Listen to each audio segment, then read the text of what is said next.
Donc aujourd'hui, nous allons parler des trois techniques performantes pour améliorer votre promotion de votre marque sur le web.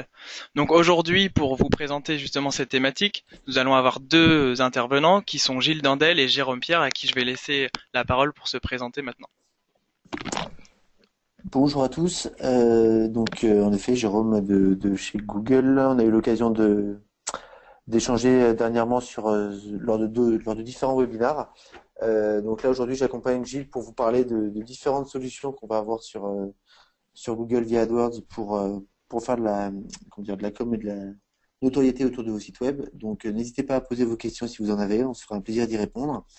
Donc, on va parler de plusieurs choses. On va basculer l'un et l'autre pour vous présenter tout ça. Donc voilà, comme je viens de le dire, si vous avez des questions, n'hésitez pas à nous les poser au fur et à mesure.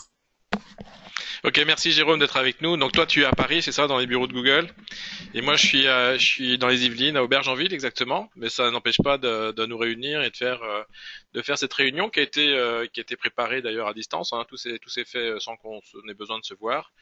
C'est un peu la magie d'Internet. Et donc moi je suis Gilles Landel, je suis le directeur d'une agence web marketing. J'ai le plaisir de travailler avec Jérôme assez fréquemment pour mes clients qui ont besoin de campagnes sur Google et parfois sur d'autres annonceurs comme on les citera pas aujourd'hui parce que Google est là. Mais donc on va tout de suite Il n'y a démarrer. pas d'autre annonceur. Il n'y a pas d'autres annonceurs. Voilà, c'est ça, c'est exactement ça. Donc l'agenda, on va aller rapidement vous présenter WSI parce qu'il y en a peut-être encore qui connaissent pas. Je pense que tout le monde connaît Google. On aura pas besoin de représenter qui est Google, mais de toute façon, on va pas arrêter de parler de Google aujourd'hui. Donc, on va commencer tout de suite par parler un tout petit peu de WSI, puis après, on parlera que de Google de toute façon, vous inquiétez pas. Donc, le deuxième point sera deuxième sujet, ça va être de voir comment on peut améliorer votre présence, justement, votre visibilité, la promotion de votre marque grâce au référencement payant sur Google AdWords. Et d'autres outils, notamment on verra sur la publicité payante via la vidéo YouTube. On parlera aussi de quelque chose qui est un petit peu plus pointu, qui nécessite des compétences un peu plus exigeantes en termes de conception et configuration. C'est ce que l'on appelle le remarketing. Vous avez tous été déjà subi entre guillemets ces tendances-là, c'est-à-dire que vous avez l'impression d'être suivi, vous allez visiter une page et après on n'arrête pas de vous rappeler que vous n'avez pas fini d'acheter tel produit. Ben, c'est ça le remarketing. Et on va en parler de manière concrète. Et puis on vous parlera aussi de l'importance d'être mobile, parce qu'aujourd'hui il y a de plus en plus d'internautes qui vont sur Internet et qui le font depuis leur mobile. Donc l'importance d'être prêt pour ces nouvelles évolutions. Donc, oups, je suis allé à la fin. Non, qu'est-ce que c'est attendez, je fais une petite erreur de manip. C'est de ma faute. Donc voilà, vous avez tout vu, hein. C'est bon. Donc on va recommencer. Voilà. Donc à propos de WSI, qui sommes-nous? WSI, ça veut dire We Simplify Internet. C'est une société d'origine canadienne. Il y a 20 ans que WSI s'est créé. On fête nos 20 ans cette année. On est plus vieux que Google et toc. On n'est pas encore aussi riche que Google. Ça va pas tarder. On travaille dur pour ça. Et donc notre métier, c'est vraiment d'accompagner les clients à définir et mettre en œuvre la solution qui va les aider à développer leur business sur le web. Donc ça paraît simple de dire ça, mais en fait il y a vraiment beaucoup de choses à faire et on a voulu les représenter sur une carte, une espèce de carte de métro qui reprend tous les composants du web qu'on peut être amené de mettre en œuvre pour nos clients. Alors il y a peut-être des choses qui sont déjà faites, ils ont peut-être déjà un site internet, mais est-ce qu'il est bien fait pour être bien référencé? Est-ce qu'il est bien fait pour convertir les internautes en clients, en prospects potentiels? On s'aperçoit qu'on a souvent beaucoup de surprises. Est-ce qu'il est optimisé pour le référencement naturel? Est-ce qu'il est bien référencé? Est-ce qu'il est optimisé pour les campagnes de référencement payant? Donc là, vous voyez la ligne verte qui part d'en haut à gauche et il y a tout un ensemble d'arrêts de métro qui sont prévus. Donc on va pas tous les faire aujourd'hui, mais en tout cas, on va se concentrer sur cette branche verte aujourd'hui et parler des trois techniques principales importantes pour développer votre image de marque et développer votre business via le web. Donc voilà, on va attaquer tout de suite dans le vif du sujet. Je sais pas en parler, dire plus sur WSI. Je pense que vous n'êtes pas là pour ça, mais n'hésitez pas. On serait ravis bien sûr de s'occuper de vous si vous avez besoin de conseils, d'accompagnement ou de gestion, d'optimisation de votre site. Voilà. Donc on va parler maintenant tout de suite. On va aller directement dans le vif du sujet et parler de la publicité sur AdWords. Donc la publicité sur AdWords, vous connaissez Google. Google AdWords est l'outil qui permet à Google de gagner beaucoup d'argent. Autant le référencement naturel c'est gratuit, autant le référencement payant c'est payant comme son nom l'indique. C'est pas forcément cher. C'est en tout cas l'avantage, c'est que c'est très ciblé, ça permet vraiment d'atteindre les internautes qui recherchent vos produits, qui tapent les mots-clés qui peuvent les intéresser et sur lesquels vous souhaitez être visible, et ils vont voir une annonce qui va apparaître sur le résultat de la page de Google, ce qu'on appelle la SERP, Search Engine Result Page. Donc une fois que votre annonce est affichée sur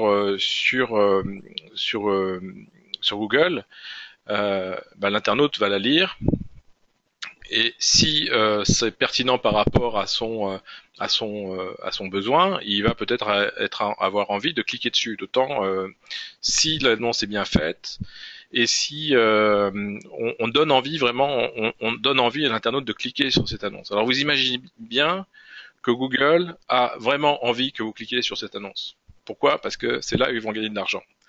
Donc c'est pour ça que les annonces qui étaient avant uniquement sur la colonne de droite du moteur de recherche sont maintenant apparues au-dessus du résultat des référencements naturels, parce qu'on sait que c'est les gens cliquent en priorité sur le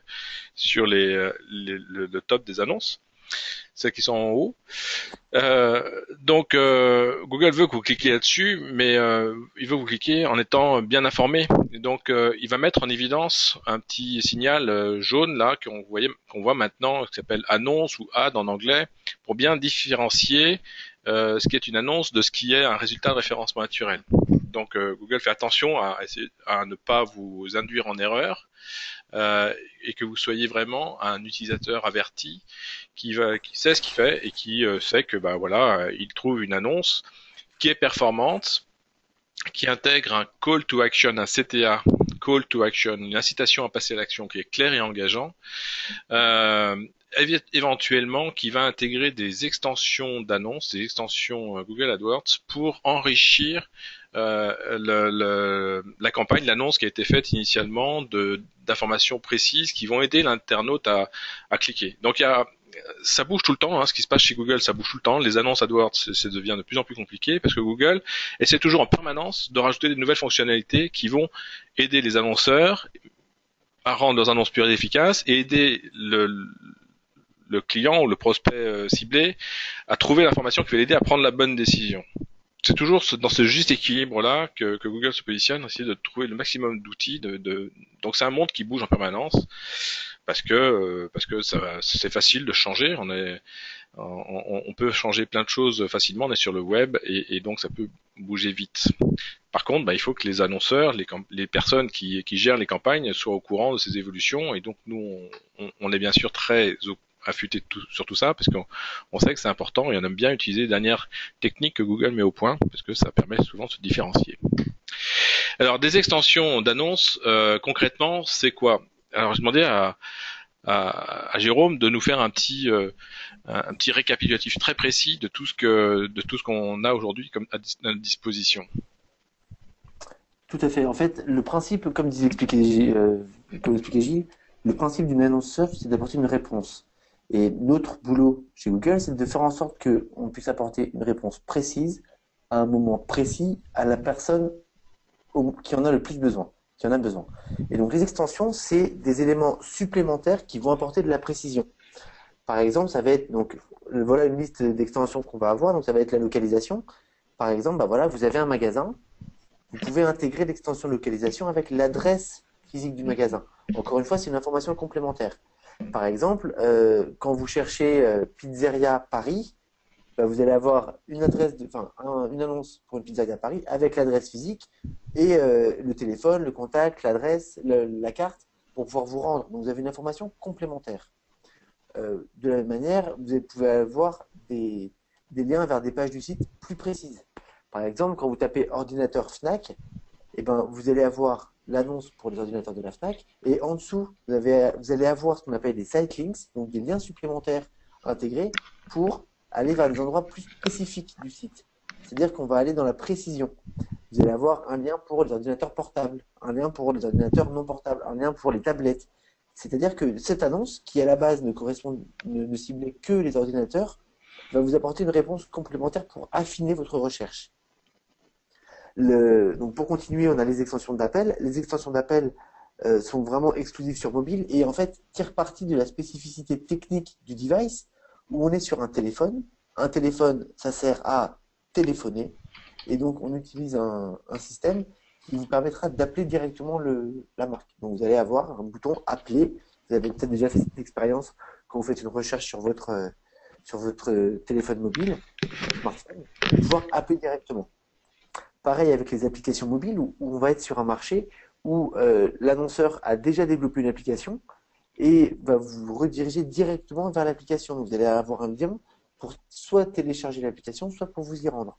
Donc ça, c'est une extension qui est très intéressante dans le cas de marques et de clients qui ont déjà cette extension applicative présente sur les smartphones. Le côté review, c'est dans un écosystème où le social media est toujours plus important, savoir qu'une marque a eu des avis déposés sur Google+ est toujours rassurant. À l'heure actuelle, en tout cas dans les processus d'achat, on fait beaucoup plus confiance à ces pairs qui ont jugé un produit ou un service qu'à des avis, on va dire, marketing qui sont sur le site. Donc le fait de pouvoir voir combien d'avis positifs ont été déposés sur une marque directement sur Google va vous apporter une certaine caution de qualité à votre annonce et à votre produit, et donc permettra du coup de se différencier vis-à-vis des concurrents. Et le call-out, c'est pareil, c'est des extensions de précision. Et en fait, l'idée, elle est toujours la même. C'est-à-dire que ces extensions vont vous apporter soit de la précision, soit de la valeur ajoutée, soit de l'information et du service. C'est toujours un apport supplémentaire qui, évidemment, n'engendre aucun surcoût, mais la seule chose que ça peut vous apporter, c'est plus de précision et plus d'efficacité. Ok. Donc concrètement, ça ressemble à quoi? Donc là, voilà. Là, on a une annonce. Et donc, l'annonce était pour Wilson Bush Durkin Kiffy. Donc là, on voit clairement qu'on a le texte d'annonce. Et on a intégré l'adresse. Donc on a les local extensions, c'est-à-dire les extensions d'adresse avec l'adresse du magasin et le numéro de téléphone. Donc le call-out avec le numéro de téléphone. On a aussi les extensions de site avec, si vous cherchez juste spécifiquement à les appeler, ça sert à rien d'arriver directement sur le site, sur la homepage. Allez directement sur la page contact. Si vous cherchez des informations sur les divorces et les familles, allez directement sur cette partie-là du site. Ça vous simplifie le travail. Sur l'autre exemple, on est sur une capture qu'on a sur un smartphone. Et là, encore une fois, on apporte des informations complémentaires. C'est-à-dire que le bouton call, ça permet d'aller plus vite, plus simplement. On intègre directement la possibilité d'appeler. Trop fort chez Google. Donc voilà, pour ceux qui utilisent déjà Google, comment on fait pour les installer? Alors il y en a qui sont un peu perdus là, parce que il y a Silver, elle me dit mais on parle d'adlink, d'extension d'annonce, mais en fait adlink et extension d'annonce c'est la même chose. C'est juste que c'est le nom français ou le nom anglais. Ça dépend de votre préférence linguistique. Et quand vous utilisez AdWords, donc là vous avez fait une copie d'écran de ça à quoi ressemble votre gestion d'écran lorsque vous êtes sur les campagnes. Vous voyez, il y a un onglet qui s'appelle Add Extensions et vous pouvez choisir les types d'extensions que vous souhaitez mettre et associer à vos annonces, à vos campagnes. Donc vous rajoutez, vous créez vos extensions d'annonces et vous associez à vos campagnes. C'est pas très très compliqué et ça peut donner justement ce petit côté nouveau, ce côté innovant qui va aider l'internaute à se dire oui tiens je clique, ça me parle et je vais cliquer et donc rentrer en relation avec vous. Encore une fois, je vous l'ai dit, l'objectif c'est d'inciter l'internaute à cliquer, mais de manière utile, pertinente et efficace. C'est ça Google, Jérôme. Tout à fait. C'est apporter de la précision. Plus on a de précision, plus on est efficace. Exactement. Donc ça, c'était sur les annonces classiques qu'on a l'habitude de voir sur Google. On voulait aussi vous parler de la publicité sur les vidéos, parce qu'il se passe beaucoup de choses sur les vidéos, et notamment sur YouTube, qui est, comme vous le savez, le second moteur de recherche le plus utilisé après Google. YouTube d'ailleurs a été racheté par Google.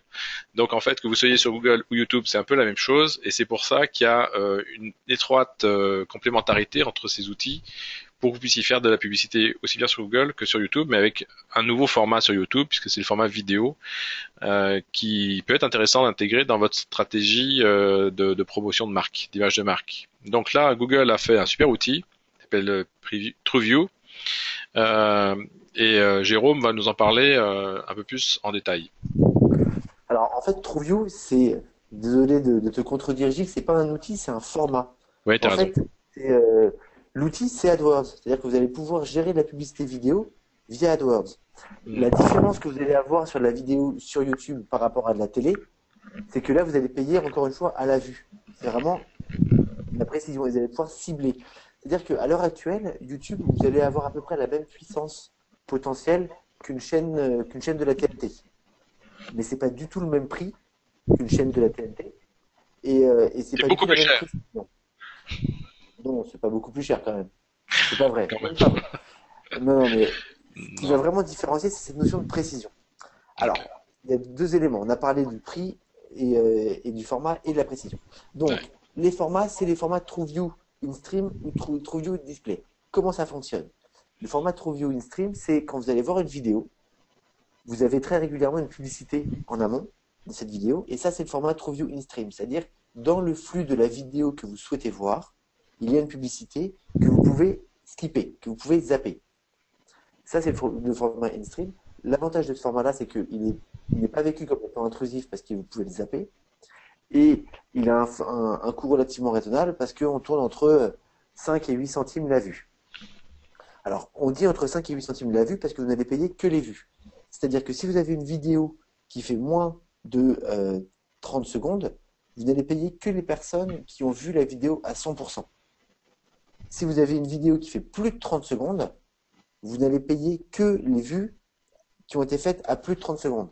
C'est-à-dire que si vous avez une vidéo qui fait 1 minute 30 et que vous avez une personne qui regarde 29 secondes de votre vidéo, eh ben vous ne paierez pas. Donc là, en effet, là, on a tous les avantages. On va apparaître en début ou milieu de vidéo, souvent, principalement en début. Vous apparaît en milieu de vidéo sur les très longues vidéos. Vous ne payez que si l'internaute regarde au moins 30 secondes ou la totalité de la vidéo. C'est visible sur l'intégralité des vidéos YouTube, même si les vidéos sont présentes sur d'autres sites. C'est ce qu'on appelle les embeds, c'est-à-dire qu'elles ont été intégrées à YouTube, mais qu'il y a eu un export du module vidéo vers un autre site. Et surtout, vous allez pouvoir cibler. C'est-à-dire qu'une personne qui fait, un annonceur qui travaille dans la cuisine, pourra choisir d'apparaître sur la chaîne de Marmiton, sur la chaîne de Jean-François Piège, etc. Vous êtes dans les jeux vidéo, vous allez pouvoir choisir les typologies de chaînes qui vous intéressent. Vous allez avoir un ciblage par mots-clés, un ciblage par cible démographique. Il y a plein de possibilités différentes. Donc ça, c'est le TrueView. On va parler du display in-stream, mais d'abord, Gilles a quelques conseils là-dessus. Voilà, donc effectivement le in-stream c'est un nouveau format hein, qui est nouveau, il existe déjà depuis quelques temps. On a tous subi entre guillemets les conséquences quand on recherche des vidéos. Mais donc vous avez bien compris que ce qui est important, c'est que vous avez les 5 premières secondes sont essentielles. C'est les 5 premières secondes sont les secondes où vous allez essayer de capter l'attention, de dire à l'internaute qui est arrivé sur votre vidéo, de rester en ligne pour voir la suite. Il faut tout de suite capter son attention. Donc on verra tout à l'heure des exemples de vidéos. On essaiera en tout cas je sais pas quel résultat ça va donner en mode web meeting. Voilà. Et puis c'est un format différent, donc vous pouvez sortir du format classique de télévision. Donc c'est pour ça aussi qu'il y a c'est vraiment un nouveau métier, c'est-à-dire qu'il y a des gens qui savent faire, des gens qui savent pas faire. C'est pas les mêmes techniques, c'est pas les mêmes compétences que les formats classiques de télévision. Donc n'hésitez pas à sortir un petit peu du cadre et trouver des gens qui ont une vraie valeur ajoutée sur la conception d'un format qui va être adapté à ce nouveau type de diffusion. Voilà, donc c'est un outil très puissant. Encore faut-il que ça convertisse, et donc il faut intégrer dans vos vidéos ce fameux CTA. Vous en avez peut-être entendu parler. C'est du jargon, on est un peu désolé, mais le CTA, c'est le call to action, c'est-à-dire le signal, le bouton qui va donner envie à l'internaute de dire ah ça y est, j'ai vu la vidéo, ben là je clique pour pour en savoir plus. Alors ça peut être pour lancer une autre vidéo, ça peut être pour aller sur un site internet, ça peut être pour déclencher un appel téléphonique. C'est un peu le même principe que pour les annonces sur Google. C'est vous avez une annonce, il faut qu'elle soit percutante, qu'elle donne envie. Et si l'internaute a envie d'en savoir plus, il clique et boum, il est redirigé vers ce que vous souhaitez qu'il fasse. Bien sûr, on parle de budget, on parle de sous, il faut créer la vidéo, il faut la diffuser, ça représente, même si c'est pas très cher sur YouTube, ça représente quand même quelques sous. Il faut être capable de mesurer tout ce qu'on fait. Moi je dis toujours, dans le web analytique, dans le web marketing, la clé de notre métier, c'est qu'on peut mesurer la performance de tout ce qu'on fait. Encore faut-il que ce soit bien fait, encore faut-il que les outils soient bien configurés. Et notamment, donc, on peut associer Google Analytics, le fameux outil de mesure de performance fourni gratuitement par Google, est complètement interfacé avec la mesure de performance des campagnes vidéo sur YouTube. Et AdWords, c'était déjà le cas. YouTube, c'est le cas aussi. Donc, voilà. Et donc, avec ça, on peut mesurer la performance et pour comprendre ce qui marche pas, pour voir le temps que les gens restent à regarder la vidéo, sachant que idéalement ce genre de vidéo c'est maximum 45 secondes et s'assurer qu'on a un son et une image bien sûr de qualité qui vont donner envie à l'internaute de le mettre en grand écran et donc de supporter ce genre de format-là. Mais maintenant, c'est plus trop un problème, mais voilà, c'est le genre de petits pièges qu'il faut éviter. C'était quelques petits conseils pratiques qu'on voulait vous donner pour en savoir plus. Donc il y a un autre format de display TrueView, Jérôme. Oui, ce qu'on appelle le display ads.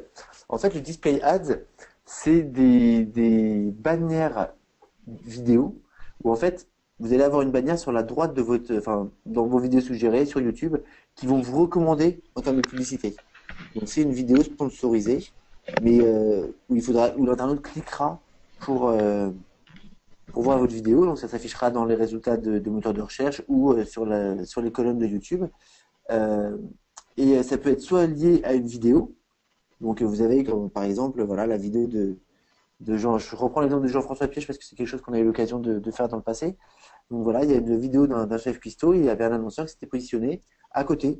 Comme ça, la personne pouvait apparaître sur la même page que le chef.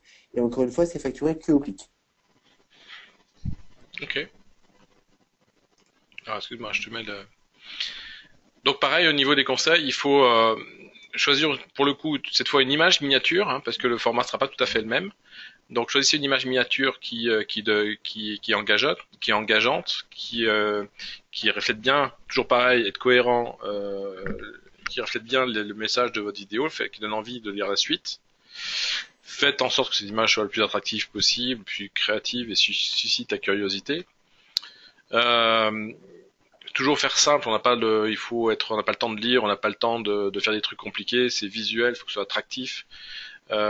Éventuellement, idéalement non commercial pour aider l'internaute à cliquer. Après, vous aurez tout le temps de lui proposer vos services et vos produits.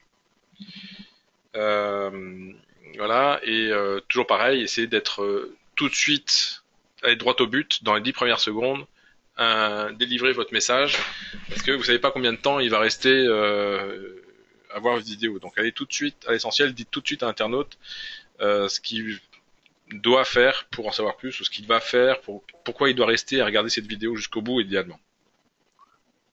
Ok ?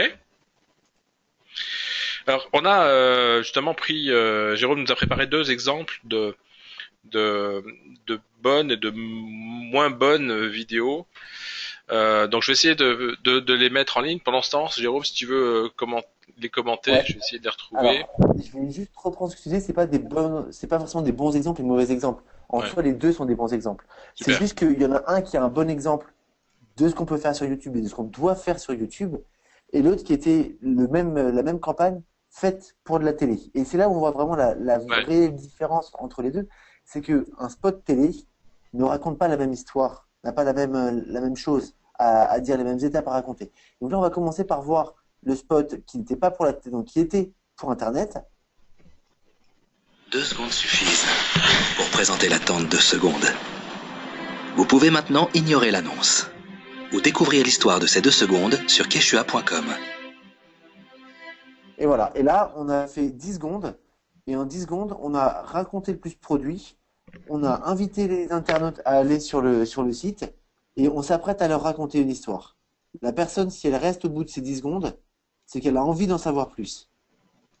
Et c'est là où vraiment la clé, c'est les 5 secondes. C'est-à-dire qu'au bout de 5 secondes, on a le panneau, enfin le bouton, vous pouvez zapper cette publicité.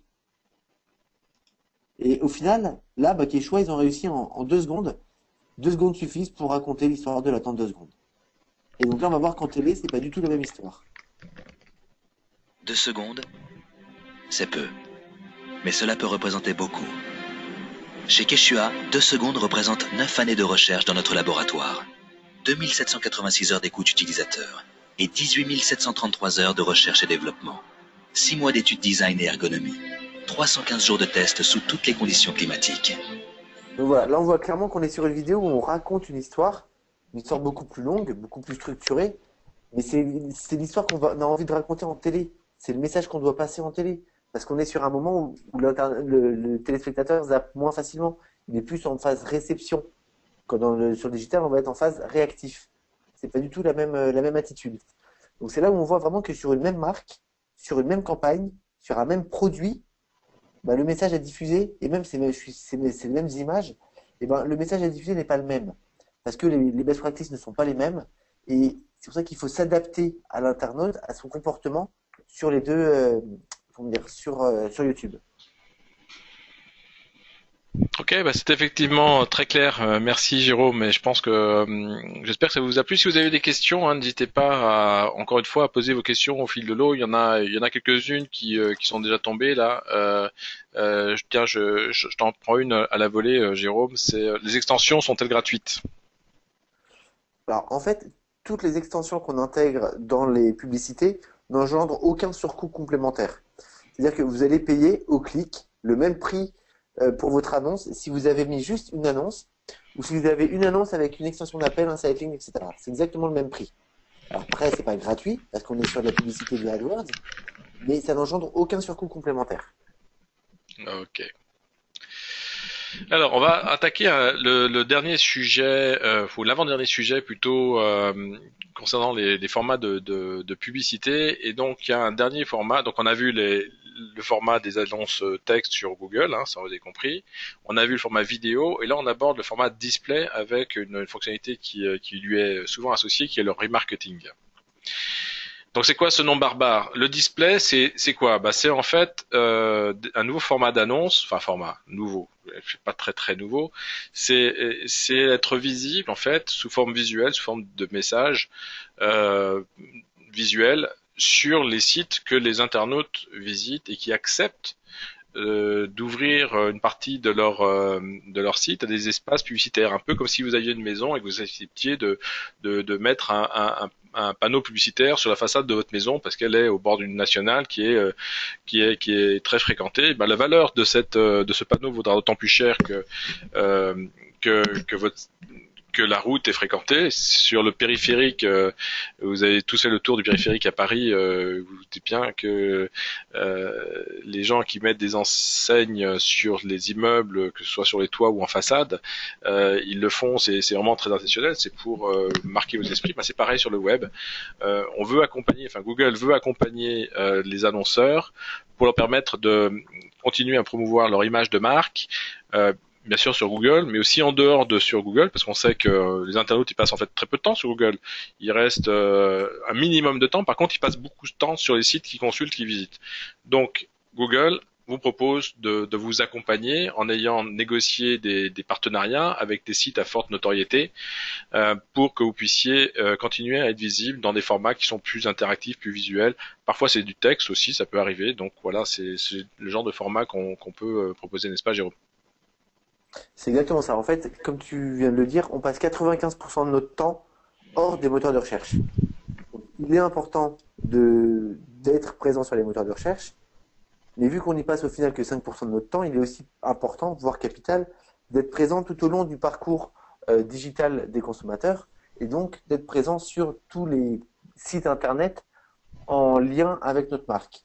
Donc ça passe par ce qu'on appelle le GDN, le Google Display Network, et donc ce Google Display Network couvre 82% du réseau internet, c'est plus d'1 million de sites et blogs, c'est 37 millions de visiteurs uniques chaque mois, et ça nous permet en fait d'être présent sur toutes les thématiques et de s'assurer que peu importe le sujet sur lequel vous allez vouloir vous positionner, on va pouvoir vous mettre à disposition un inventaire conséquent où vous pourrez diffuser vos publicités.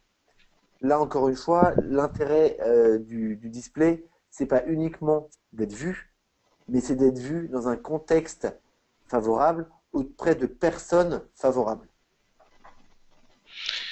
Il y a Michel qui nous informe qu'il y a peut-être un problème de son. Est-ce que vous pouvez confirmer que le son est toujours OK? Tout va bien, OK. Donc Michel, le problème est chez vous. Ah, le son est revenu, super.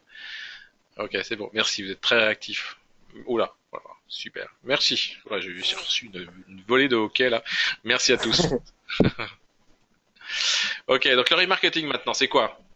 Et alors, le remarketing, pour expliquer simplement, en fait, il y a une personne qui s'appelle David Ogilvy, qui est le fondateur de l'agence Ogilvy, qui est une des plus grosses agences publicitaires au monde, qui a expliqué que la répétition est la base de la publicité. L'intérêt, c'est d'accentuer sa répétition. C'est pour ça que quand vous faites une publicité, quand une marque fait une publicité, elle ne fait pas qu'une seule impression dans un quotidien. Elle va faire plusieurs impressions dans les quotidiens, dans différents quotidiens, elle fera de la télé, elle fera de la radio, pour répéter le message publicitaire. Et bien, le remarketing, c'est un outil de répétition du message publicitaire destiné aux personnes qui sont déjà venues voir votre site. Je m'explique. Vous êtes un e-commerçant. Vous avez des personnes, vous faites de la publicité, vous avez des personnes qui viennent sur votre site pour acheter des produits. Si vous aviez un taux de transformation de 100%, c'est-à-dire que toutes les personnes qui arrivent sur votre site achètent sur votre site, ce serait parfait. Malheureusement, c'est rarement le cas, on a rarement des taux de conversion à 100%. Donc ça veut dire que vous avez des personnes qui viennent sur votre site, mais qui n'achètent pas. Et dans ces personnes-là, c'est potentiellement des clients facilement transformables. Parce qu'ils ont déjà fait la démarche de venir, ils ont peut-être rajouté des produits à leur panier, ils ont peut-être été jusqu'au bout du process, il ne restait plus que le numéro de carte bleue à rentrer, ils ne l'ont pas fait. Et bien ces personnes-là, on va les identifier, on va les recibler et on va leur reproposer une seconde fois le message publicitaire, peut-être d'une autre manière, avec d'autres formats, par de la vidéo, par du display, par du search, mais on va leur réadresser le message pour continuer à montrer ces annonces et pour augmenter la probabilité qu'ils reviennent sur votre site et qu'ils achètent. À l'heure actuelle, on sait qu'un consommateur regarde entre 3 et 5 sites avant d'acheter. Et bien faisons en sorte qu'il regarde entre 3 et 5 sites, mais qu'il revienne sur le vôtre. Ça nous est tous déjà arrivé d'aller voir un produit pour vouloir l'acheter, et après d'avoir plein de produits similaires, voire identiques, proposés sur le navigateur. Et bien ça, c'est du remarketing. C'est du remarketing produit. On va pouvoir faire plein de typologies de remarketing, mais c'est un type de remarketing. Ok. Donc il y a le remarketing standard, dynamique et autres. Voilà. Il y a plein de fonctionnalités différentes. Exactement. En fait, le remarketing standard, c'est vraiment prendre un internaute qui a vu un site, on lui repropose le même site, on repropose le même message. C'est un peu la fonction basique du remarketing qui marche plutôt bien, mais qui n'a pas forcément qui n'est pas, selon moi, assez optimisé. Après, on va avoir le remarketing dynamique qui est beaucoup plus lié au site e-commerce, où on va pas faire un remarketing pour reproposer le site, mais si vous avez été voir une paire de chaussures spécifique, et ben on va vous reproposer cette même paire de chaussures sur d'autres sites ou applications. On est vraiment là dans un niveau de précision complémentaire et surtout ça se fait automatiquement. On intègre le flux shopping, on intègre le display et on matche les deux et ça fait un remarketing dynamique. Vous n'allez pas à vous occuper de la duplication de toutes les créas visuelles, ça se fait automatiquement. Après, on va avoir le côté remarketing pour application mobile où on va montrer aux personnes qui ont déjà utilisé l'application, on va leur montrer des publicités pour cette application dans un autre univers. C'est très très intéressant cet outil dans le cas de personnes qui ont été acteurs sur l'application de votre marque et qui ont arrêté de l'utiliser. C'est ce qu'on appelle de la réactivation. C'est quelque chose qui marche vraiment bien pour leur dire, bah voilà, en gros, vous avez utilisé l'application de... alors je prends l'exemple de la Banque Postale parce que c'est là où je suis comme banque, mais voilà, vous avez utilisé l'application de la Banque Postale, vous ne l'utilisez plus. Donc vous savez, voilà ce que vous pouvez faire sur l'application de la Banque Postale. Et pour la réactivation, ça marche très très bien. De la même manière, on va pouvoir faire du remarketing lié aux recherches, c'est ce qu'on appelle le RLSA, donc le Relocated Search Ads. C'est du remarketing par rapport aux recherches que vous avez faites dans le passé. Et si vous avez fait des recherches soit avec les mêmes termes, soit avec des termes à peu près équivalents, on va vous reproposer les résultats parce que si vous avez fait cette recherche une première fois, que vous avez cliqué sur le résultat et qu'en plus vous refaites la recherche et que vous êtes vraiment intéressé par ce sujet-là, donc vous allez avoir un taux de transformation encore plus important. Et enfin, le remarketing vidéo, c'est comme ce qu'on a expliqué au-dessus, c'est un remarketing où quand vous avez vu une vidéo, si vous avez été jusqu'au bout de la vidéo, ça veut dire que vous êtes intéressé par ce contenu de la vidéo, donc on va vous la reproposer. Tout en partant du principe que le remarketing, c'est la répétition du message, et qu'en répétant le message, on améliore l'efficacité. Ok, des exemples? Des exemples, alors, là on va prendre un exemple télé. Ça c'est un exemple donc, de remarketing, mais avant, juste pour la vidéo, on va prendre un exemple télé. Je pense qu'on a tous en mémoire, c'est pas du remarketing, c'est de la répétition, l'exemple de Juvamine ou de Mercurochrome. Les pubs, elles passaient 5 à 6 fois à la télé, de suite. Ça, c'est de la répétition. On n'a peut-être pas forcément acheté le produit. Maintenant, je suis convaincu que toutes les personnes qui écoutent se souviennent que Mercurochrome, c'est le pansement des héros et que si je vais bien, c'est Juvamine. Le remarketing, ça permet d'atteindre ces niveaux de reconnaissance et de notoriété.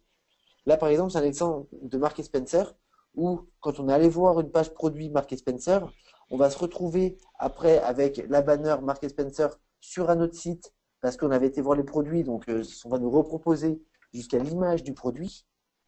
Et après, quand on va aller chercher à acheter des chaussons sur Google, il va nous proposer quoi? Il va nous proposer les chaussons de Marks & Spencer parce qu'on a été voir ces produits-là. Donc, ça veut dire qu'on est intéressé. Un peu fliqué quand même, hein? Un peu fliqué, mais au final, c'est dans l'intérêt du client parce que si vous avez été voir ce produit-là, si vous êtes intéressé par ce produit-là. Et donc, pour enchaîner, en effet, on s'est posé ces 3 questions-là avec Gilles. Pour qui, quand et comment? Le remarketing a cette image de système cher, en se disant, j'ai pas les moyens de faire du remarketing, ça coûte cher. C'est faux. Il faut vous dire qu'à partir de 300 € par mois par levier, vous pouvez intégrer du remarketing. Si vous faites 300 € de search, on pourra commencer à mettre en place du remarketing. Moi, dans l'idéal, ce que je conseille, c'est d'être sur des budgets déjà de plusieurs leviers, parce que ce sera plus efficace, et de faire un budget à partir de 1000 € en faisant du search, du display, du YouTube, et 100 € de retargeting. On est sur quelque chose de cohérent, on fait plusieurs choses en même temps, on va avoir cette répétition, on va pouvoir intervenir à toutes les étapes du processus de réflexion et du funnel de conversion, et ça va être efficace. Évidemment, il faut avoir un site efficace derrière. Un site efficace, c'est un site où il y a des call to action, où il y a des landing pages, des pages d'atterrissage qui ont été développées, qui sont pertinentes, il y a un bouton de conversion. Il faut également avoir son analytique d'installer, parce que pour pouvoir faire du retargeting, il faut savoir qui est venu sur le site. Il faut savoir qu'est-ce que ces gens ont fait sur le site. Est-ce qu'ils ont juste été voir l'accueil, la page de la home page? Est-ce qu'ils ont été dans la page catégorie? Est-ce qu'ils ont été jusqu'au niveau produit? Est-ce qu'ils ont rajouté au panier? Si on sait toutes ces choses-là, si on a réussi à suivre tout le process de conversion, alors on va avoir une belle photo de l'activité sur le site et surtout une très belle image du funnel de conversion, c'est-à-dire du parcours client de l'entrée à la conversion, sans perdre d'étape. Si on a tout ce funnel de conversion, alors on pourra mettre en place un retargeting qui va être à même de recibler les personnes en fonction de ce qu'elles ont pu faire. C'est-à-dire qu'on ne va pas recibler une personne qui a juste vu la page catégorie de la même manière qu'une personne qui a été jusqu'à rajouter les produits dans son panier. Et si on a bien suivi toutes ces étapes, eh bien, vous allez pouvoir voir qu'on va faire des super campagnes de remarketing très efficaces et qui vous coûteront vraiment pas un budget énorme comme on peut le penser traditionnellement. Ok, Jérôme, c'était important effectivement de lever cette barrière, cet obstacle qui est souvent associé au remarketing. Euh, et je pense effectivement c'est important de bien rappeler tous ces prérequis. Ça sert à rien aujourd'hui de faire des campagnes. Moi, ça m'est arrivé de dire non à des clients qui me disent je voulais faire de la pub, mettre en place des campagnes pour générer du trafic sur mon site. Mais quand j'ai vu le site, j'ai dit non, on fait pas ça. Le site est tellement moche et tellement pourri que ça va plutôt dégrader votre image de marque. Donc il faut vraiment, avant de penser à faire la promotion de votre site, il faut s'assurer que votre site il soit beau, qu'il donne envie, qu'il reflète votre image et qu'il soit qu'il soit engageant et qui idéalement convertisse, qu'il soit déjà dans un process de générer des résultats. Donc la promotion, c'est un moyen d'amplifier ce résultat-là, mais il faut déjà idéalement que le site fonctionne déjà par lui-même. Il Alors, faut penser ça le peut site être... comme une boutique, Ouais. une boutique réelle. C'est-à-dire Exactement. que vous avez un site, votre site c'est votre magasin. Si votre magasin il est beau et il permet quand les clients rentrent de vendre, il y a une partie du travail qui est fait. Mais si vous faites pas de site internet, si vous n'avez pas de com digital et de promotion, bah, votre magasin il est au fin fond d'une impasse dans une rue où il n'y a pas de trafic. Quel est l'objectif du search, du display, de YouTube? C'est de sortir de cette impasse et de mettre votre magasin sur les Champs-Élysées, avec une bannière, avec une devanture qui est visuelle et qui attire les gens, pour attirer du trafic. Maintenant, comme le dit Exactement. Gilles, si votre magasin, il vend pas, alors ça sert absolument à rien de mettre en place tous ces systèmes de trafic, de génération de trafic. C'est clair. Alors tiens, il y a Silver qui a posé deux questions. Alors je vais prendre la dernière. Parce que je crois que j'ai répondu à la première en direct, mais on pourra demander la confirmation. Donc, il y a Silver qui dit ces pubs m'ont bien agacé, mais je m'en souviens. Ont-elles réussi leur campagne? Bah, au Qu'est-ce qu'on final, pense? est-ce que vous avez acheté le produit? C'est ça qu'il faut se dire. C'est que, en fait, moi, c'est quelque chose que je trouve assez exceptionnel, parce qu'à chaque fois que je parle du remarketing, j'ai en face de moi à peu près 95% des personnes qui me disent j'ai un ad bloqueur ou j'utilise, enfin je fais pas attention, ça m'agace, ça m'énerve, j'enlève mes cookies, je les regarde pas. Tout le monde me dit ça. Sauf qu'au final, c'est le système publicitaire le plus efficace. Il y a peu de temps, on a fait une campagne où on avait juste sur le remarketing, juste grâce au remarketing, on a multiplié par deux le taux de clic, par deux le taux de conversion et divisé par deux le budget. Hmm.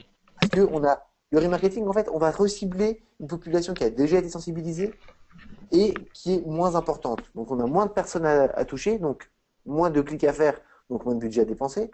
Et on a également des personnes qui sont déjà sensibilisées. Donc oui, ça marche.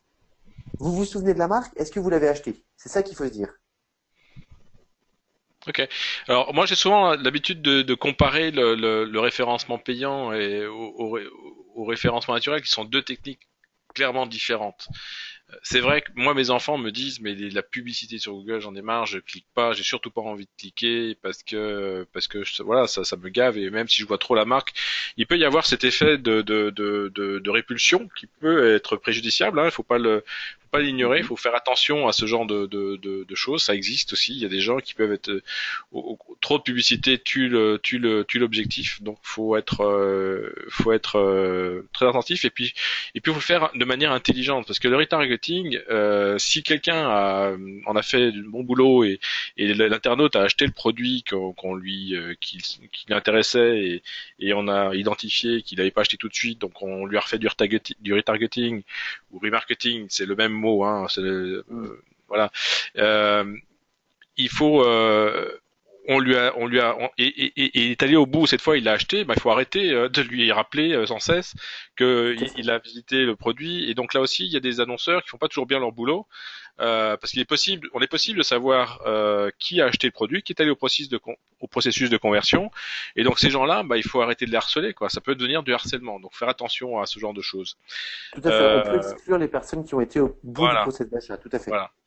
Alors mais donc, dans cette technique qui est technique de chasse, pour moi, quand on fait du référencement payant, on est là pour chasser. On est là, on est dehors, on est dans un safari, et là, on est équipé d'un fusil à lunettes, mais lunettes laser, quoi. On peut vraiment cibler de manière très très fine le truc, alors que référencement naturel, là, on est plus des paysans, on cultive sa terre, on plante ses petites graines et on arrose et ça finit par pousser. C'est plus récurrent. L'avantage, c'est que ça prend, les résultats sont gratuits. Par contre, ça prend du temps, alors que le référencement payant, c'est quasiment instantané, mais ça s'arrête quand vous arrêtez de payer. On est d'accord là-dessus, Jérôme? Ah, exactement. Oui, tout à fait. Tout à fait. Okay. Alors, dernier point de notre présentation d'aujourd'hui, c'est, on vous a dit l'importance d'être mobile. Donc aujourd'hui, être visible sur les mobiles, avoir un site qui soit compatible au mobile, c'est juste une nécessité. C'est même pas un nice to have, c'est d'ailleurs un impératif. À tel point que Google nous a annoncé il y a pas très longtemps qu'à partir du 21 avril dernier, il y a déjà quelques jours, il y a pratiquement un mois, les sites qui ne proposaient pas une expérience mobile friendly allaient être pénalisés sur le moteur de recherche mobile, bien sûr, mais on pense que ça a des effets de bord aussi sur le référencement naturel tout court. On est en train de le constater, en tout cas. Et donc, ne pas avoir de site mobile, c'est juste se tirer une balle dans le pied quand on veut être visible sur Google en référencement naturel, ou tout simplement offrir la meilleure expérience utilisateur à ses clients, ses prospects potentiels. Donc c'est juste quelque chose que vous devez intégrer. Si vous l'avez pas encore fait, il faut le faire. C'est pas très compliqué. Donc Jérôme nous a ramené quelques stats sur l'importance du mobile. C'est qu'aujourd'hui 35% des recherches sur les locations de voitures sont faites sur des devices mobiles, tablettes. Alors device mobile, c'est tablette et smartphone, c'est les deux confondus. Que c'est en forte croissance, plus de 73% depuis le premier trimestre 2014. Ça connaît un gros phénomène de développement. Et le développement des annonces publicitaires a progressé de 40% également depuis le premier trimestre 2014. C'est-à-dire les annonceurs ont compris qu'il fallait aussi être visible sur les mobiles. Donc il y a un gros changement qui est en train de s'opérer. Les internautes sont de plus en plus mobiles. Ils utilisent de plus en plus leur mobile n'importe où, n'importe quand, presque pour faire n'importe quoi, mais en tout cas pour faire des recherches, ça c'est clair. Et donc avoir un site mobile, c'est juste essentiel. Alors vous avez un moyen très simple de savoir si votre site il est compatible ou pas pour les mobiles. Google a créé, toujours lui, je vous avais dit qu'on n'avait pas de Google aujourd'hui, Google a créé un petit outil qui permet de tester le côté mobile friendly de votre site. Et donc si on vous enverra le lien si vous le trouvez pas, mais c'est vous cherchez sur un moteur de recherche que je nommerai pas, outils compatibilité site mobile, et vous risquez fortement de tomber sur cette page où vous avez juste à rentrer l'URL de votre site. Vous appuyez sur un bouton et vous avez au bout de quelques secondes le résultat qui sort en disant bah oui il est mobile ou il est pas mobile. Et s'il est mobile, bah tant mieux, c'est une bonne nouvelle. S'il l'est pas, il est peut-être urgent de penser à faire quelque chose. Alors rendre le site mobile, ça veut dire quoi? Il y a deux choses pour rendre ton site mobile.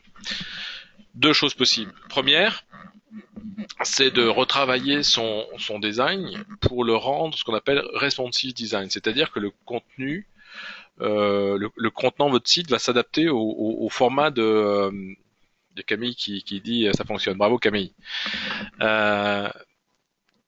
Félicitations. Il y en a d'autres là qui ont fait le test. Allez-y, faites le test et puis dites-nous si vous avez un site qui est mobile ou pas. Ce sera amusant de savoir combien il y en a qui ont une bonne note. Donc, vous avez la première chose, c'est de le rendre responsive design, votre site, mais ça peut être un peu compliqué parce que ça peut impacter l'ensemble de votre site. Ça peut être lourd, ça peut être long, à tel point qu'on a des clients qui nous disent, bah moi mon site il est pas responsive, il est pas mobile, il est pas adapté au mobile. Euh, et notre agence web nous dit qu'ils sont débordés parce qu'évidemment il y a beaucoup de demandes, tout le monde veut avoir son site responsive design maintenant, et les délais peuvent être longs. Donc, on a une autre solution à vous proposer pour ceux qui n'ont pas un site mobile. On va en parler dans quelques secondes, mais c'est de faire un petit site mobile qui va s'inspirer, qui va copier, s'inspirer du site existant et créer une version mobile. Et je vais vous montrer à quoi ça ressemble dans quelques secondes. Donc voilà, avoir un petit site dédié pour les mobiles. Alors ça ressemble à quoi un petit site qui ressemble au mobile? Ben voilà, hier j'étais en rendez-vous avec une école de formation de la Chambre de commerce de Versailles, qui s'appelle l'ITEDEC, qui ont un site, comme vous voyez, il n'est pas très responsive design, puisque vous avez sur l'écran before, là, le rendu du site sur un appareil type smartphone. Ils ont compris ce que je leur ai dit parce qu'ils font des campagnes QR code sur les culs de bus. Ils n'arrêtent pas de faire de la promotion en ce moment. Ils sont en train ils cherchent à recruter des étudiants. Ils sont en pleine effervescence là pour recruter des nouveaux étudiants qui veulent se former au métier du bâtiment. Ils font des QR codes, sauf que les QR codes, ils sont lus avec des smartphones, et les smartphones, ça pointe ce genre de trucs. Imaginez, ça m'a pris 3 secondes de faire la version après, parce qu'on a un outil qui va aller aspirer le site, qui va reprendre les images, qui va reprendre le logo, qui va reprendre la structure du site pour présenter les principales pages et mettre des gros boutons.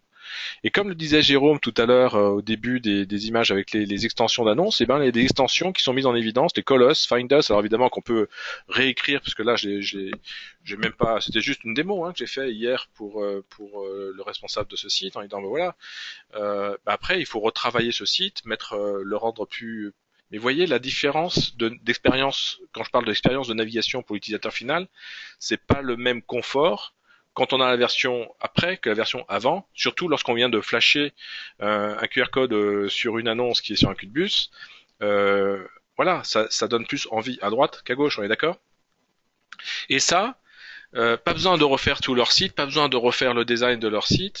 On va juste intégrer un petit bout de code qui va aller se mettre sur le serveur web du site, qui va rediriger automatiquement l'internaute en fonction de s'il vient d'un mobile, il va être redirigé vers mobile. S'il vient d'un PC ou d'un ordinateur qui a un grand écran, il sera redirigé vers le site standard. Donc ça prend, on va dire, c'est vraiment la solution pour tous ceux qui ont un site qui n'est pas responsive design et qui ont besoin d'avoir un site qui respecte les nouvelles contraintes des utilisateurs. On est capable de vous faire ce genre de solution pour quelques centaines d'euros. Contactez votre agence WSI, votre consultant WSI sera ravi de vous faire un devis qui sera personnalisé, adapté à ce que vous avez besoin. Et en quelques jours, votre site est opérationnel, votre site mobile est opérationnel. Donc voilà, c'est une offre spéciale qu'on voulait vous présenter aujourd'hui parce qu'on sent l'urgence. Il y a de plus en plus de gens qui sont même parfois inquiets en disant mais je suis pénalisé en référencement naturel. Qu'est-ce qu'on a comme solution? On voulait vous en parler parce que c'est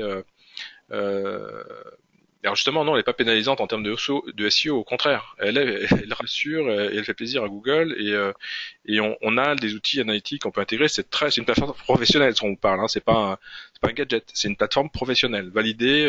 Des millions de sites fonctionnent déjà avec ça à travers le monde. Voilà, si vous voulez en savoir plus sur les mobiles, Jérôme m'a parlé d'un livre que Google a produit. C'est ça, Jérôme, c'est un livre fourni par Google. C'est un livre blanc. C'est un livre blanc, c'est la deuxième édition sur justement les best practices du mobile.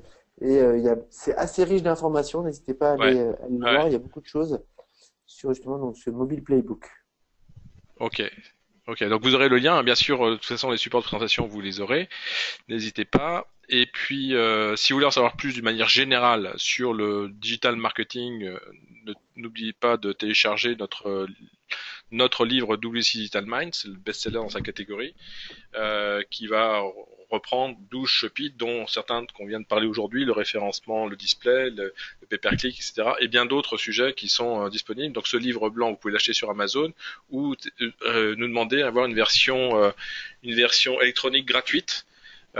Si vous le voulez, je vous avais juste à nous faire à nous le dire dans le mail en disant bah oui, je voudrais bien recevoir le livre blanc. Faites-nous un petit message, on reviendra vers vous très vite, on vous enverra le lien pour que vous puissiez télécharger la version PDF de cet ouvrage. Donc la suite, il nous reste quelques slides. Un petit sondage avant de se passer la phase questions-réponses. On a besoin de votre avis par rapport à ce webinaire. Vous avez appris plein de choses, j'espère en tout cas. Ça vous a intéressé, j'espère aussi. Et donc on voudrait avoir votre avis sur les 4 questions qui vous sont proposées ici. À votre avis, est-ce que vous pensez que vous auriez besoin d'un coup de main pour évaluer votre entreprise, à faire du référencement payant, ou au contraire un niveau de diagnostic, puisque vous en faites déjà et que vous vous assurez que vous avez les meilleures performances possibles par rapport à ce que vous faites. Optimiser, c'est-à-dire que là, on va reprendre, vous donner des conseils, il faut optimiser vos campagnes pour vous. Ou alors vous former, si c'est quelque chose qui peut vous intéresser. On propose souvent ces 4 types de prestations: évaluation, diagnostic, optimisation et formation. Merci de répondre à ces petites questions et puis on passera tout de suite après à la phase questions-réponses.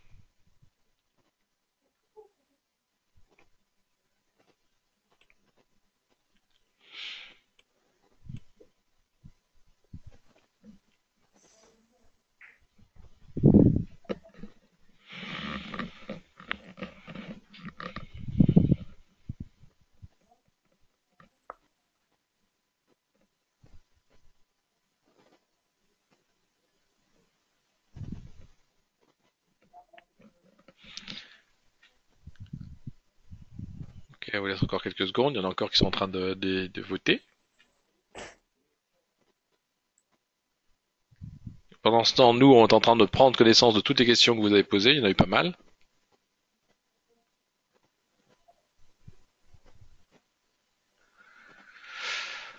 Ok, merci à vous toutes et tous pour vos réponses, c'est important. Comme ça, le consultant qui vous a invité va pouvoir venir vers vous en connaissance de cause et vous proposer rapidement les meilleurs. On fait pas du remarketing, mais on fait du ciblage, de la segmentation. Ok, merci en tout cas pour vos réponses. Très bien. Cool. Donc on est à la phase questions-réponses. Donc vous avez posé pas mal de questions là pendant ce webinaire. Vous étiez très nombreux. Merci d'être resté avec nous. Alors il y a Floriane Jérôme qui a une question que j'adore. Le remarketing en B2B est-il efficace? Alors, je pense que ça fait partie des secteurs où le remarketing est plus qu'efficace, il est fondamental. Parce que sur le B2B, on est sur des cycles d'achat qui sont plus longs. Et donc, il faut toujours garder cette présence à l'esprit. Et c'est pas parce qu'on est sur un cycle d'achat long qu'il faut oublier cet aspect-là. Au contraire, si on arrive à développer de la présence à l'esprit via le remarketing, c'est quelque chose qui marche très très bien. Ok. Déjà de base, il est important partout, mais sur le B2B, c'est vraiment très efficace. Ok, merci pour cette réponse. Alors, vous avez été nombreux à me dire que vous avez testé le côté mobile friendly de votre site. Alors il y a Nicolas qui dit mon site c'est bon. Il y a Michel qui dit mon site pas adapté au mobile. Bah voilà, c'est pas surprenant. On a des stats, hein, je crois chez Google. Vous dites vous avez des chiffres, ils disent que déjà sur le nombre de millions d'entreprises qu'il y a en France, il y en a beaucoup qui n'ont même pas encore de site internet, mais sur celles qui ont un site internet, la plupart, il est juste pas adapté au site mobile en général. C'est toujours d'actualité? Oui, oui, à l'heure actuelle en France, il y a à peu près une entreprise sur 8 ou 9 qui n'a pas de site web. Et autant te dire que la part des sites optimisés mobiles ou responsives est encore vraiment minoritaire. Ok. Il y a Christophe qui nous a posé une question sur les fameux funnels de conversion et qui dit est-ce qu'il est possible de faire une remise à zéro du funnel de conversion pour effacer les informations des visites précédentes? Bonne question. Là, j'ai du mal à Je comprends pas l'intérêt en fait d'effacer Ouais, les visites ouais, précédentes pour ouais. Parce qu'on peut toujours changer les dates, on peut toujours faire de l'analyse date à date, on peut c'est ça. comparer. Je vois pas trop l'intérêt d'effacer, de faire une remise à zéro. Je pense que c'est une mauvaise idée, en tout cas, de refaire une remise à zéro, parce que on Il y a perd un l'historique. élément qui est très important quand vous faites des campagnes, c'est ce qu'on appelle l'historique. Euh, c'est un élément qu'on prend beaucoup en compte quand on évalue les pertinences des campagnes et les pertinences des dispositifs, parce que si vous avez de l'historique, ça veut dire que vous avez déjà un passif et c'est toujours bénéfique d'avoir un compte avec un historique. Donc je vois pas trop l'intérêt Hmm. de repartir à zéro. Ouais. Après, moi, Alors Nicolas, ouais, je suis d'accord avec toi. Nicolas qui nous dit c'est souvent le problème. Les gens dépensent souvent un budget énorme pour faire leur site, mais ils oublient de consacrer un budget pour faire la promotion. Question de vocabulaire, demande Nicolas. On dit funnel de conversion ou tunnel de conversion? On dit l'un ou l'autre, c'est Nicolas. pareil. C'est comme le remarketing ou le Funnel, retargeting. voilà, c'est exactement la même chose. Donc, et pour ceux qui savent pas ce que c'est, parce qu'il y a Alex qui nous dit ça devient un peu technique, le funnel de conversion ou l'entonnoir de conversion, encore un nouveau mot. Euh, c'est de votre faute, vous n'avez qu'à pas venir. Euh, L'entonnoir de conversion, c'est vous voyez l'entonnoir classique, on voit les gens qui arrivent à une première étape, c'est des suspects, après c'est des prospects, ensuite c'est ça peut être des clients, on l'espère, voire des ambassadeurs. Donc c'est quatre étapes, c'est plus, il peut y avoir un entonnoir de conversion qui peut avoir beaucoup plus d'étapes, beaucoup plus détaillées. Et donc ensuite, toutes ces étapes-là dans le processus de conversion d'un internaute qui arrive d'abord sur votre site, après il va visiter votre catalogue produit, il va visiter un produit, il va visiter les caractéristiques du produit, il va vérifier vos conditions générales de vente, il va aller vérifier voilà vos conditions de livraison, et puis il va revenir sur le produit, il va peut-être le mettre dans le panier, il va peut-être enfin voilà, il peut se promener l'internaute avant d'acheter le produit. Et donc toutes ces étapes-là font partie du funnel de conversion jusqu'au moment où, on l'espère, il achète. Alors parfois, il achète pas, comme le disait Jérôme tout à l'heure, dès la première visite. Il lui faut parfois plusieurs visites pour arriver au bout du funnel de conversion. Et comment Google garde l'historique de se rappeler que c'est telle personne euh, qui est venu et revenu pour finalement acheter. Alors évidemment, s'il change de device en cours de route, c'est pas facile. S'il change de PC, s'il change de connexion internet, s'il change de truc, on perd bien sûr de l'information, mais il a de grandes chances. Enfin, on commence à avoir quand même pas mal d'informations et Google est devenu assez fin là-dessus pour reconnaître les internautes qui viennent, reviennent et finissent par acheter le produit. Et c'est ce qu'il nous propose avec les outils de remarketing et Google Analytics et autres qui nous permettent d'optimiser les campagnes. Ça va, j'ai pas dit de bêtises, Jérôme? C'est exactement ça. Cool. Il y a Françoise qui dit j'ai fait un mini site mobile sur le principe de ce que vous décrivez. L'expérience utilisateur est satisfaisante, mais Google ne qualifie pas mon site mobile friendly. Une explication. Françoise, il faut qu'on aille regarder un petit peu exactement ce qui se passe. Il y en a qui ont effectivement ce genre de soucis. N'hésitez pas à revenir vers votre consultant WSI pour qu'il puisse analyser les résultats de votre site mobile, faire éventuellement un web scan pour faire un audit technique de ce qui se passe, pour voir ce qu'il y a derrière.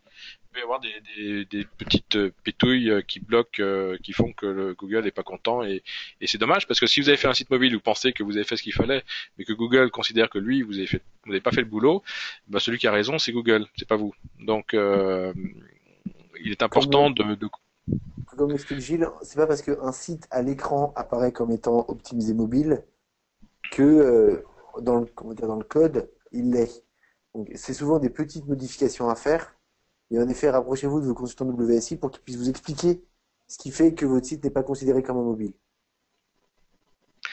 Alors, on finit, c'est peut-être la dernière question, parce qu'on a déjà dépassé le timing, 15h03. Il y a Florent qui pose la question, faut-il prévoir chaque année un budget SEO et SIM? Alors, SEO, c'est référencement naturel. SIM, c'est le Search Engine Marketing, le référencement payant. Florian, si vous avez besoin de développer votre business, les règles du référencement naturel bougent en permanence. À tel point qu'on a chez WC, on a créé une méthode pour prendre en compte les évolutions des moteurs de recherche comme Google et créer cette méthode qui s'appelle Adaptive SEO. Vous trouverez sur notre site un article de blog qui détaille bien la méthodologie qu'on recommande de mettre en œuvre. Donc oui, c'est important de prévoir un budget d'évolution ou en tout cas de faire un travail d'optimisation de référencement naturel en permanence si vous souhaitez être référencé sur Google référencement naturel. Et pareil, si vous avez besoin de compléter cette visibilité par du référencement payant, bah oui, il faut prévoir un budget qui peut coûter de plus en plus cher ou de moins en moins cher selon le niveau d'optimisation que vous aurez mis en œuvre derrière. C'est-à-dire que si vous faites des campagnes qui sont très optimisées, ça va vous coûter peut-être de moins en moins cher, même si la concurrence se développe. Alors que si vous faites un boulot assez bête et classique et dépenser de l'argent assez bêtement, bah, Google sera ravi que vous dépensiez de l'argent, il n'y a pas de souci. Maintenant, il y a des techniques pour optimiser ces campagnes. Et c'est là aussi le savoir-faire de toutes les agences WC qu'on peut vous apporter pour optimiser vos campagnes, pour qu'elles vous coûtent le moins cher possible. Voilà, donc on arrive au bout de ce webinaire. J'espère que ça vous a plu.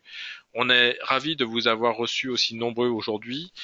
Cet atelier, c'est la 4e saison. Hein, vous imaginez, on était le 9e épisode de la 4e saison. On fera le prochain au mois de juin. Ce sera le dernier de la saison, puisqu'on arrête la saison au mois de juin, me rappelle Pierre. Donc on arrête. Ne ratez pas le prochain webinaire. Qui sera, vous allez recevoir bien sûr une invitation. Merci à vous tous pour vos encouragements.